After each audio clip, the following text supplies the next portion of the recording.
Good evening, welcome to Northbeat. I'm Nick Murray in Iqaluit, pinch hitting for Megan Roberts tonight. Well, it's election day in the Northwest Territories and we'll get to that coverage in just a few moments, but first our top story tonight is out of Whitehorse, where a house explosion in Riverdale this morning killed one person and sent another to hospital.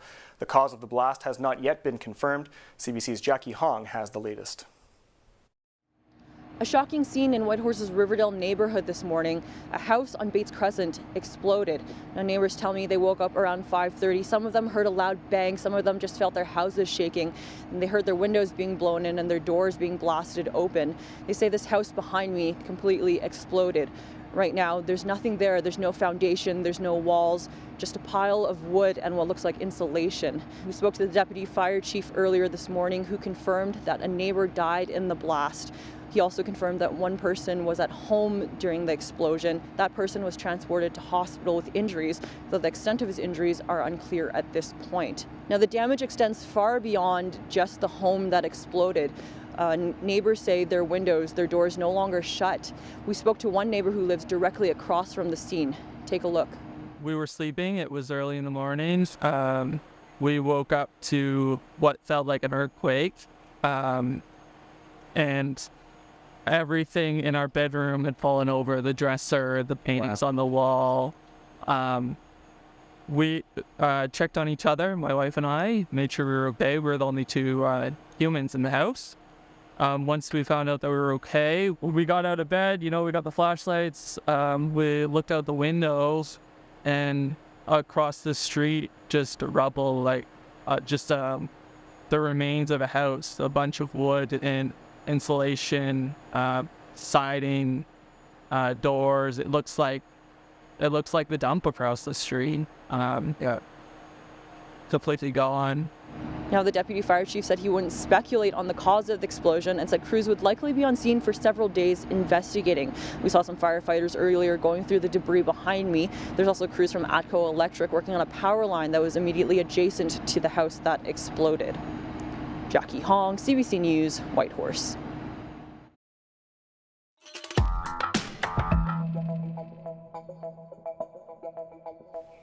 Polls across the Northwest Territories are set to close in just a couple of hours. Today, voters are electing their next Legislative Assembly. Megan Roberts joins me now for a look at what we'll have coming up later in the evening. Megan, thanks for hopping on. I know the team's getting ready for the election special tonight. What's on tap for our viewers throughout the evening? We're gearing up for a really big night here, Nick. The station is absolutely buzzing with excitement right now. We've got the smell of the traditional election night pizza in the air. Now, everything begins for us and for you at 7:30 p.m. Mountain Time. That is a half an hour before most polls close. And this is when you'll meet our on-air election team. We'll take a look back at the last assembly and learn about the issues that the Northwest Territories is facing going into this new Legislative Assembly. Then at 8 p.m., the minute that most polls close, we are live with results as soon as they roll in. I say most because in Detta, polls do close a little bit past 8, but we start at 8 nonetheless, and we will bring you those results all night. There's a number of ways you can check in with us tonight. We're on CBC Television, CBC Radio 1, CBC Gem, YouTube, on our CBC North page, and on our website, cbc.ca/north. Or if you're in Yellowknife, you can actually join us live here at the station. The People's Hall here will open at 7 p.m. Mountain Time. We have tea, we have bannock, and we have a big TV for you to watch all of the action. So please come see us if you're in Yellowknife and you want to watch and be part of the action of tonight. We also have results in multiple languages tonight. Our Indigenous language broadcasters will be on every half hour to bring you the results in Dene languages and Inuvialuktun. And for the first time here at CBC, we'll also have live results in French from our colleagues at Radio Canada, some of whom you can maybe see behind me. You can catch those online or on 97.3 FM in Yellowknife. So a lot going on, Nick, and a lot of excitement here. Awesome. Thanks so much, Megan. Enjoy it tonight. I know these election specials are a ton of fun. CBC's Megan Roberts in Yellowknife tonight. Well, the next government's priorities will start becoming clearer in the coming days, but in advance of that, CBC's Luke Carroll traveled to Fort Liard to discuss what issues matter most to voters there. What do people in Fort Liard want the next government to prioritize? I think the most important one is going to be the health issue.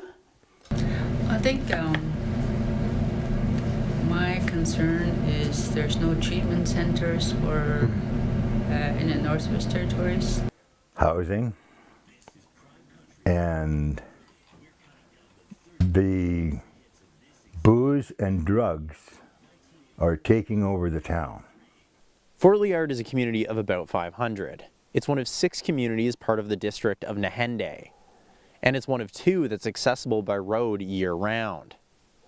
It's also only about 2.5 hours from Fort Nelson, BC, which has a hospital. But residents needing care often need to go to Yellowknife or Edmonton for treatment. That's a long trip to Yellowknife. And plus in Yellowknife, we have to deal with being stuck in a boarding home or a hotel or whatever.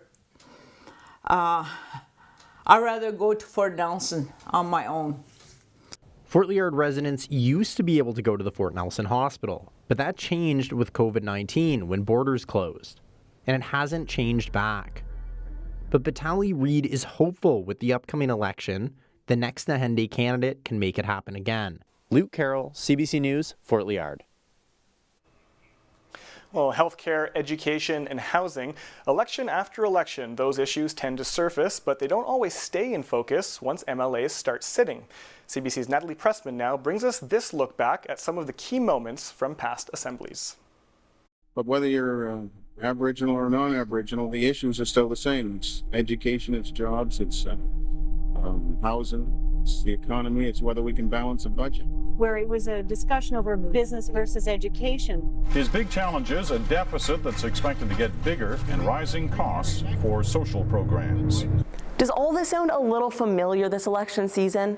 Let me take you through the elections over the years and what's happened in the territory. By the late 1930s, the Northwest Territories had been identified as mineral rich and the mining economy began to grow. During this time, the territory had premiers from all over looking after it, but mostly the region was the responsibility of the federal government. It wasn't until 1970 that Richard Narisu was elected, and he was the first northern-born premier. He set the stage for the next 8 of 11 premiers who were also born in the north. In 1991, the NWT made history when it elected its first female premier, Nellie Cormier. She was also the second female premier ever to be elected in Canada. Since then, gender politics have taken a front seat in the Legislative Assembly, with this past 19th Assembly having the most women ever to sit in the Legislative Assembly, and that included a gender-balanced cabinet as well. Because of the trailblazing women who went before us, now the same number of people serving here today is equal to the total number of women who have ever served this Legislative Assembly. In 1999, Nunavut separated from the NWT and became its own territory. That meant new districts, new funding models, and new autonomy for the Northwest Territories, and new candidates. For a while, it was mostly business as usual in the Northwest Territories, as much as business can be usual. But then in 2009, MLA Jane Groenewegen put forward a no-confidence motion. Her goal was to topple then-Premier Floyd Rowland in his cabinet. It ultimately failed, but it was a historic moment of an MLA trying to take down a premier and their ministers. But it wouldn't be the last time members tried to oust cabinet ministers. Just in this last assembly, we saw a minister be stripped of her portfolio. Initially, MLA Steve Norn put forward a no-confidence motion against Minister Katrina Knockleby. That motion was dropped. When regular members brought their previous motion of non-confidence in the minister, it was agreed not to proceed with the motion in exchange for commitments from the minister to improve in specific areas. But just 3 months later, the Premier accused Knockleby of misconduct and stripped her of her portfolio. I have not seen the kind of self-reflection required to find improvement, and I still don't believe that Minister Knockleby is ready to accept any responsibility. Knockleby ended up staying in the Assembly, but just as a regular member. Later, we'd see Norn leaving the same Assembly for breaking COVID protocol and misleading the public about it. He announced his resignation moments before his colleagues voted to expel him. We saw a lot of disruption in this past Assembly. COVID challenged government expenses, promises, communications. Due to COVID-19 restrictions, we've been unable to open the ceremony to the public, as would usually be the case. However, I would like to thank those who are watching our proceedings today on television or online. There were floods, there were wildfires. I'll say it. It was unprecedented. And now a new group of MLAs will have to deal with the fallout and lead us into what comes next. How will the next group of MLAs tackle the housing crisis, land claim negotiations, climate change, and the territory's uncertain economic future? We have 3 incumbents acclaimed in the territory and 16 ridings still to be decided. And tonight, voters decide which members will represent them in the 20th Assembly of the Northwest Territories. That was CBC's Natalie Pressman in Yellowknife. A Northwest Territories man has pleaded guilty to second-degree murder for killing 22-year-old Brianna Meneko. Devin Larrabee entered his plea this morning as his 5-week trial was set to begin. According to agreed facts read in court today, he attacked Meneko with a hatchet in his apartment in May of 2020. The motive for the attack is still unknown. The crime comes with a life sentence. Both Crown and defense are recommending Larrabee serve 10 years before becoming eligible for parole. The case is scheduled to be back in court on December 18th to set a date for sentencing. Just south of Tuktoyaktuk, the site of a future gas plant will soon have road access. The Inuvialuit Regional Corporation says construction is proceeding as planned to the M18 gas well. The next steps will be to finalize what kind of gas plant will be built. The CBC's Des Loreen reports. Right now, workers are expanding the road to the M18 well. The project is expected to keep locals employed until late spring. Dwayne Smith is the CEO of the Inuvialuit Regional Corporation. He says their priority is to meet the needs of the region. We've already had negotiations for the last few years with the GNWT and the Power Corporation. They're ready. They're waiting for us to get the plant done so that they can transition Tuktoyaktuk first. Okay. And then looking at the other outlying communities that are accessible and what type of fuel they may run off of. The plant is expected to produce natural gas, propane, and synthetic diesel. Smith says he's not sure yet how much space will be needed for the plant at M18. It's a little bit difficult to determine the actual size. We're building the pad, but it might change depending on the final outcome of what type of plant we decide on. The well is projected to supply the region with natural gas for more than 50 years. Once the road construction is done, a gravel pad will be built around the well next summer. Des Loreen, CBC News, Inuvik. Healthcare workers in Nunavut are getting some relief. The Territory's Health Department and the Nunavut Employees Union signed a Memorandum of Understanding on Friday. The agreement includes hourly wage boosts, recruitment and retention bonuses, some of which were already paid out. Health Minister John Main says it was about time. I don't know if you can tell it, I'm really happy today. Maybe I don't show my emotions very well, or I'm not very open, but I tend to worry a lot when I look at the state of the healthcare system in Nunavut and the needs of Nunavummiut, but today's a really happy day. The agreement also includes tuition coverage in exchange for work in the territory.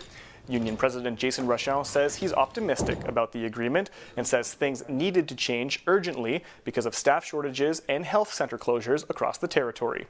The agreement will stay in effect until August of 2025. While healthcare is on the minds of voters in the NWT and politicians in Nunavut, questions are surfacing in Ontario about the government's plans to do surgeries outside hospitals. A CBC News investigation has found the Ontario government gives a for-profit medical clinic more money than public hospitals to perform certain surgeries. CBC's Mike Crawley has that story. Don Mills Surgical Unit is a private, for-profit clinic in Toronto. It's doing a few thousand outpatient surgeries a year, covered by OHIP, funded by Ontario taxpayers. Documents obtained by CBC News show this clinic is funded more generously than Ontario hospitals. For each cataract surgery, the province provides hospitals with a little over $500. Don Mills Surgical Unit gets more than $1,200. For an arthroscopic knee surgery, hospitals are funded roughly $1,300 to $1,700 each. The clinic's funding rate, more than $4,000 per surgery. The costs to the Ontario taxpayers are substantially more for exactly the same service. And so there's no justification for this that I can possibly think of. The health ministry says it contracted the clinic and paid a premium to tackle the backlog of surgeries triggered by the pandemic. It's really about people having access and making sure that they're not sitting on wait lists, they're not having to wait at home, they're not off work.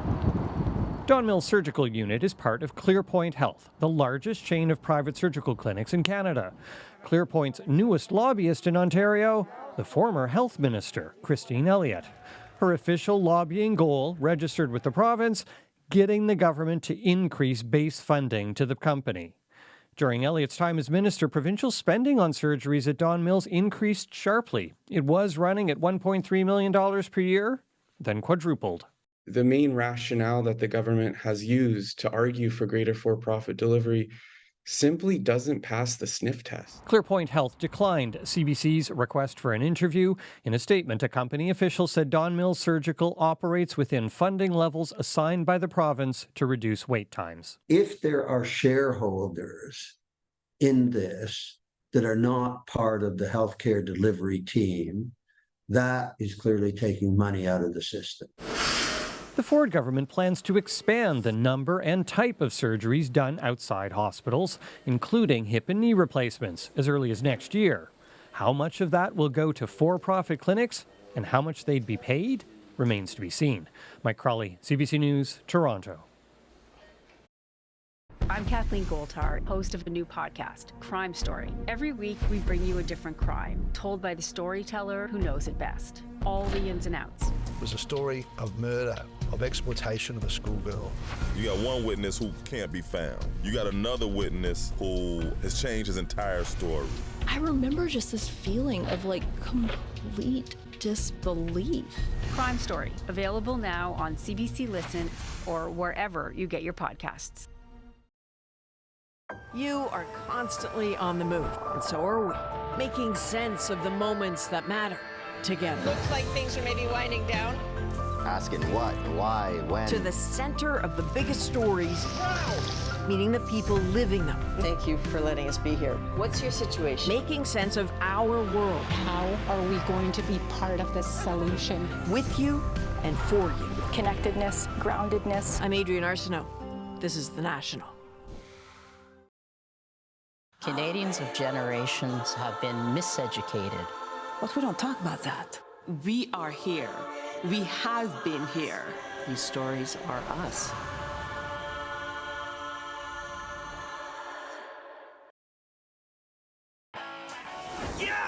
Yeah, dog! Oh. An absolute classic. All right. Let's go! Yeah! This is The National.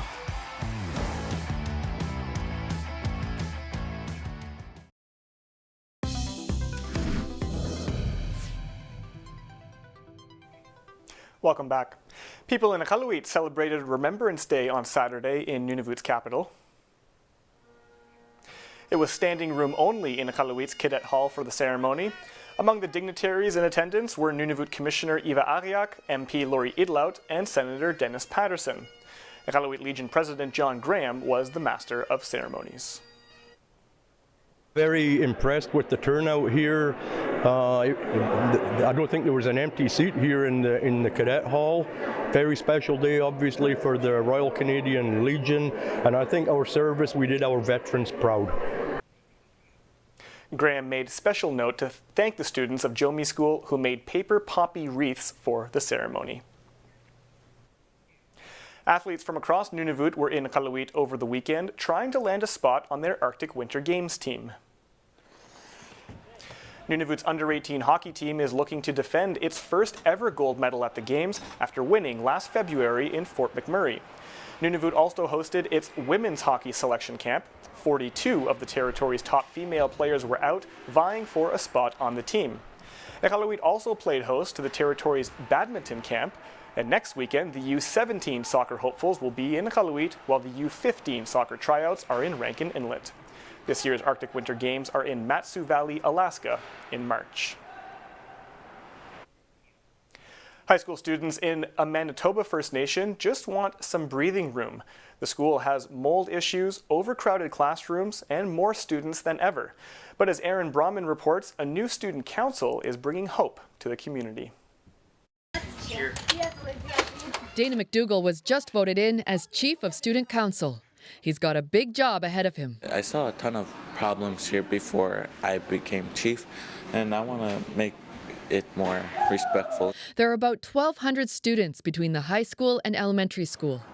Everyone's a grade behind after classes completely stopped during COVID, and administrators decided to hold students back a year. If COVID didn't happen, I would have been grade 10 too. I feel that people's mental health was also damaged during that time. In returning to school last year, students faced another setback. They found out there was mold here. We had to move to elementary school to go school there. The school was built about 30 years ago, and it's missing some important components, like a way to drain this water, eaves troughs, and overhangs on the roof. A wing where the mold was discovered is completely closed off, though the high school reopened this year. 4 classrooms unusable. They also had to make room for another year of students, grade 6, because the elementary is too full.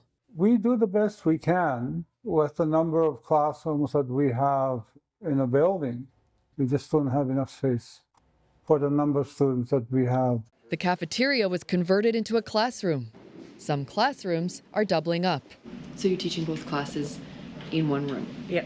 I want the mold to be removed, so we can finally have classes that won't be cluttered with students. Renovations are planned for the closed-off wing, but it's been one costly fix after another. The school will soon get 4 portable classrooms thanks to some federal funding, but priority would be getting a better school. Joshua Joy McPherson says there's lots to be thankful for. Everyone's so nice here, honestly. Even the students, the staff. He was recently voted in as student councillor and has helped bring change already. I'm very happy today, actually, because our cafeteria is now being used to eat in. He says students have enough on their plate without having to worry about a school. Aaron Broman, CBC News, Garden Hill First Nation. It's not regularly available at most food banks, but game meat is a welcome delivery for some seniors in Newfoundland and Labrador, and a much-needed one. Jessica Singer has more on the growing demands on food banks in the region and how game meat fills a need. It's Barry Fordham's first delivery of the day, 45 pounds of moose meat. The shipment is going to Connections for Seniors to help feed nearly 200 people, and the impact isn't lost on him. What do I get out of it? I get the good feelings. The hairs on my arms, if you can't see them now, are sticking up because of the good feelings that I get in helping out our fellow persons. Fordham delivers game meat to food banks as part of Sharing the Harvest NL, connecting hunters with food programs. He says game meat isn't always easy to come by and is especially appreciated. It's a more special feeling than other food banks, I think, because this is what they grew up on. It gives us great feeling, I gotta say. It's very, very self-rewarding. Seniors 65 and older make up more than 10% of people in the province who rely on food banks. Executive Director Mohammed Abdallah has seen a major uptick in seniors looking for support. Demand has tripled in the last 2 years alone. It is alarming. It was expected after COVID hit that we will see an economic challenges, especially with the most vulnerable population.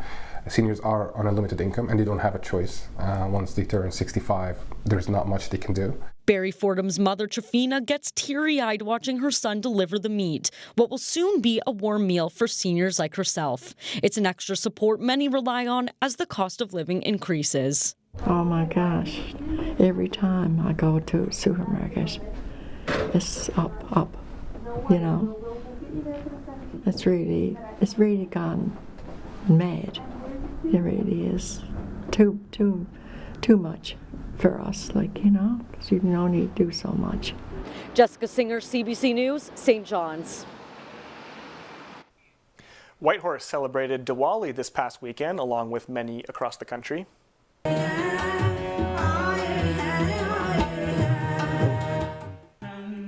The event was in the recently renovated Gurudwara Temple. The project was completed just weeks ago with funding support from the Yukon government. Members of Yukon's growing Sikh and Hindu communities celebrated with prayers and a feast. Yukon MP Brendan Hanley and Yukon Environment Minister Niels Clark both attended and spoke at the event. They received dinner and a heartfelt thank you from some event organizers for their support during renovations.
And that's tonight's Northbeat for this Tuesday, November the 14th. Be sure to head to cbc.ca/north for all the latest news from across the North, and a reminder of our special broadcast of the NWT election results coming up at 7:30 Mountain Time. I'm Nick Murray. Thanks for watching. Have a great night.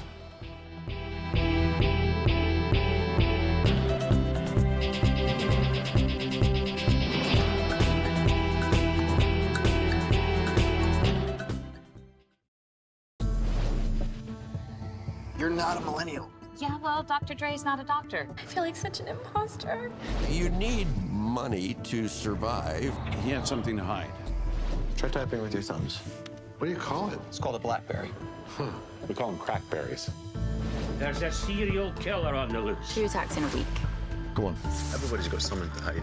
We're not gonna be here forever, right? Makes me want to make some changes. Your family can't take much more.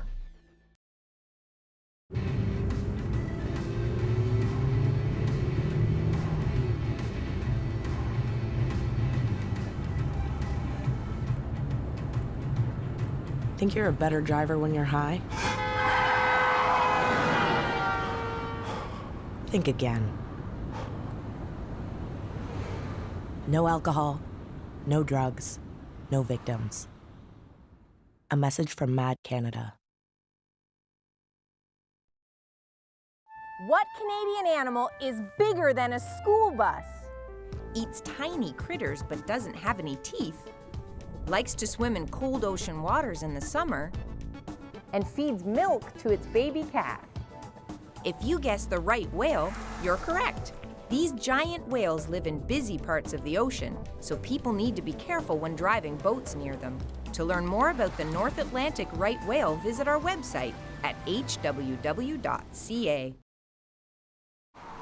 There is no one Inuit word for art. We say it is to transfer something from the real to the unreal. My grandmother taught me how to survive. At first, we sold bags and crafts. And now galleries all over the world present my work, from Paris to Tokyo. But all the art I made was for my family. My children had to go to school, so we moved to Cape Dorset.